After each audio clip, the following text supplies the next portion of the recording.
Pernah nggak sih, Anda lebih percaya sama omongan temen daripada data statistik yang jelas-jelas ada di depan mata? Kalau pernah, tenang aja, Anda nggak sendirian. Hari ini kita bakal bongkar satu kekuatan yang sering nggak kelihatan, tapi justru dia lah yang ngebentuk keputusan kita setiap hari. Namanya kekuatan narasi. Kita akan lihat bareng-bareng kenapa sebuah cerita yang bagus seringkali jauh lebih kuat daripada setumpuk fakta. Coba bayangin skenario ini. Pagi-pagi Anda baca berita, isinya laporan statistik yang bilang angka kecelakaan di kota Anda tuh turun. Oke, data yang bagus kan? Tapi malamnya, seorang teman dekat nelfon, suaranya gemeteran, cerita kalau dia barusan hampir ketabrak mobil di perempatan dekat rumah. Nah, cerita mana yang bikin jantung Anda lebih deg-degan? Informasi mana yang bakal Anda ingat besok pagi pas mau nyebrang jalan? Kemungkinan besar cerita teman Anda kan?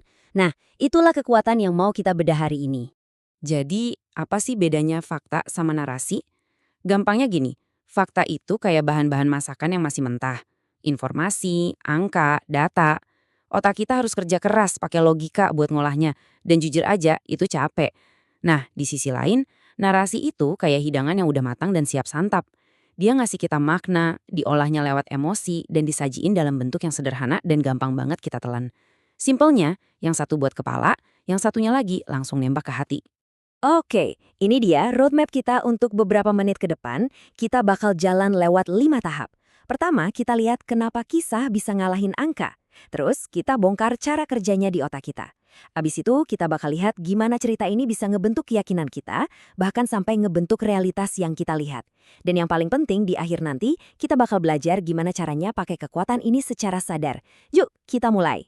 Oke, bagian pertama, kisah versus angka. Dan ini bukan soal selera ya, ini soal biologi. Sejak zaman nenek moyang kita dulu duduk ngelilingin api unggun, otak kita itu emang udah berevolusi buat paham dunia lewat cerita, bukan lewat spreadsheet Excel. Satu cerita personal, satu wajah, satu perjuangan, itu bisa langsung nyalain pusat emosi di otak kita dengan cara yang nggak bakal pernah bisa dilakuin sama deretan angka statistik yang dingin.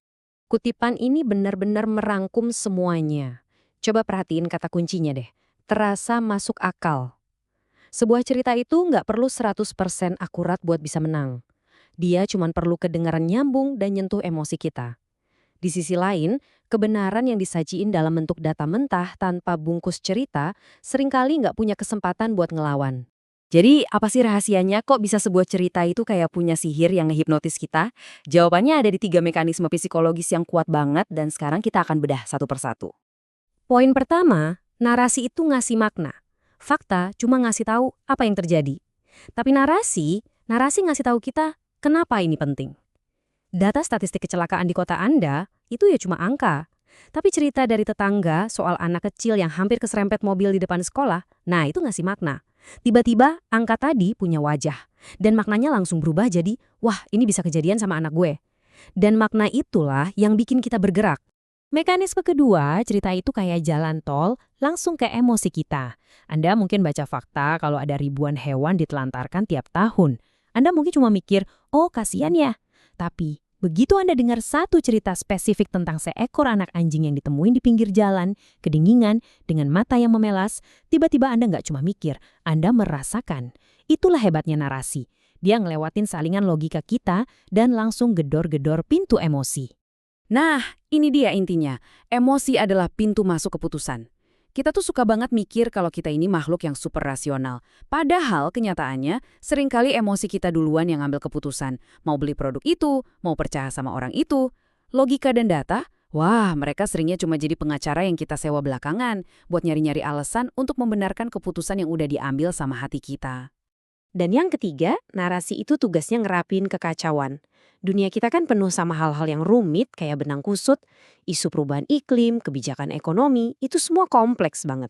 Nah, narasi ini bertindak kayak gunting. Dia motong semua keruwetan itu dan ngasih kita satu jalur cerita yang lurus dan jelas. Makanya politisi nggak akan ngebanjirin kita pakai grafik. Dia bakal cerita tentang satu keluarga. Kenapa? Karena cerita itu menyederhanakan dan otak kita cinta banget sama kesederhanaan. Sekarang kita masuk lebih dalam lagi nih. Kalau cerita bisa ngaruhin apa yang kita lakuin, coba bayangin apa yang terjadi kalau kita dengerin cerita itu berulang-ulang kali. Nah, cerita-cerita ini mulai meresap, bukan cuma ngubah keputusan sesaat, tapi juga ngebentuk siapa diri kita, keyakinan inti kita, bahkan identitas kita. Ini nih alasannya. Narasi bikin kita bisa ngelihat diri kita sendiri di dalam cerita itu. Coba deh pikirin merek olahraga favorit Anda. Mereka tuh nggak jualan teknologi soal sepatu, mereka jualan cerita. Cerita tentang perjuangan, kemenangan, dan jadi versi terbaik dari diri sendiri. Pas kita lihat iklannya, kita nggak lihat produk, kita lihat aspirasi kita. Kita beli sepatu itu karena secara nggak sadar, kita pengen membeli peran kita di dalam cerita kepahlawanan itu. Selanjutnya ada senjata rahasia dari narasi, pengulangan. Seperti kata pepatah, kebohongan yang diulang 1000 kali akan jadi kebenaran. Dan ini beneran terjadi. Sebuah narasi kalau diulang-ulang terus, bakal jadi kebenaran di kepala kita. Coba pikirin deh, rumor politik atau gosip soal artis. Awalnya kita ragu kan?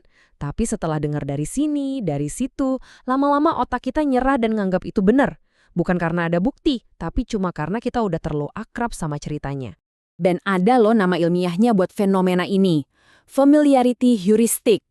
Ini tuh semacam jalan pintas mental. Otak kita pada dasarnya bilang gini, gue udah sering lihat atau denger ini deh, pasti ini aman dan bener. Nah, para pemasar, politisi, dan bahkan pembuat berita bohong, semuanya tahu banget soal ini. Dan mereka ahli dalam memanfaatkan bias kognitif kita ini setiap hari.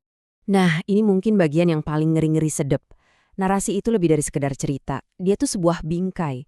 Kayak bingkai foto yang bisa ngubah nuansa sebuah gambar, narasi itu nentuin cara kita menafsirkan sebuah fakta. Fakta yang sama persis, kalau dibingkai dengan cerita yang beda, bisa ngasilin dua realitas yang beda 180 derajat. Coba lihat contoh sempurna ini. Di tengah, kita punya fakta yang objektif. Hitam di atas putih. Sebuah perusahaan mem-PHK 500 karyawan. Titik. Itu datanya. Sekarang coba lihat ke kiri. Narasi A membingkainya sebagai efisiensi masa depan. Ini cerita tentang kepemimpinan yang berani dan visioner. Sekarang, lihat ke kanan. Narasi B membingkainya sebagai keserakahan korporat. Ini cerita tentang monster jahat yang ngorbanin manusia demi duit. Lihat kan, faktanya nggak berubah sama sekali. Yang berubah cuma ceritanya, dan bareng sama cerita itu, seluruh persepsi kita tentang realitas ikut berubah. Oke, kita udah tahu betapa dahsyatnya kekuatan narasi. Sekarang, pertanyaan paling penting, terus gimana? Apa yang bisa kita lakuin supaya kita nggak jadi boneka dari cerita yang dibikin orang lain? Nah, bagian terakhir ini adalah tentang ngambil alih kendali. Caranya, dengan secara sadar, memilih kapan kita mau nikmatin kenyamanan sebuah cerita, dan kapan kita harus keluarin tenaga ekstra buat gali faktanya. Dan ini dia tantangan terbesarnya. Bayangin ada dua jalan di depan Anda. Di satu sisi ada jalan nanjak yang terjal, namanya fakta, penuh sama laporan panjang dan data yang bikin pusing. Di sisi lain ada perosotan yang mulus dan asyik, namanya narasi, yang nawarin kesimpulan cepat dan gampang. Coba jujur, setelah seharian kerja dan baterai otak kita udah tinggal 5%, kita bakal milih jalan yang mana? Ya jelas, kita condong ke perosotan yang nyaman. Paham fakta itu butuh kerja keras, percaya sama cerita itu enak dan nyaman. Kutipan ini adalah peringatan keras buat kita semua. Anggap aja narasi itu kompas yang nunjukin arah. Berguna banget kan? Tapi fakta itu adalah peta yang nunjukin di mana ada jurang dan di mana ada jembatan.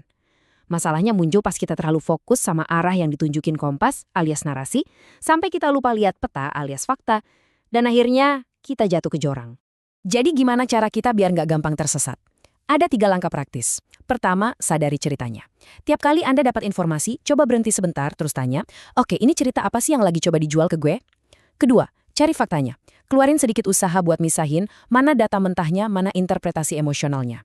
Dan ketiga, yang paling penting, timbang keduanya. Narasi ngasih kita konteks, tapi fakta harus jadi jangkar kita. Pakai keduanya bareng-bareng, dijamin Anda nggak bakal gampang keobang-ambing. Sebagai penutup, saya nggak akan kasih Anda jawaban, tapi sebuah pertanyaan untuk direnungkan. Cerita apa yang pernah mengalahkan fakta dalam hidup Anda? Coba deh pikirin lagi keputusan-keputusan besar yang pernah Anda ambil, keyakinan kuat yang Anda pegang, atau bahkan prasangka yang Anda punya. Apakah itu benar-benar berdasar data atau jangan-jangan itu cuma berdasar sebuah cerita yang entah kenapa rasanya benar banget? Dengan menjawab pertanyaan itu secara jujur, kita semua bisa selangkah lebih dekat buat jadi pemikir yang lebih waspada dan bijaksana.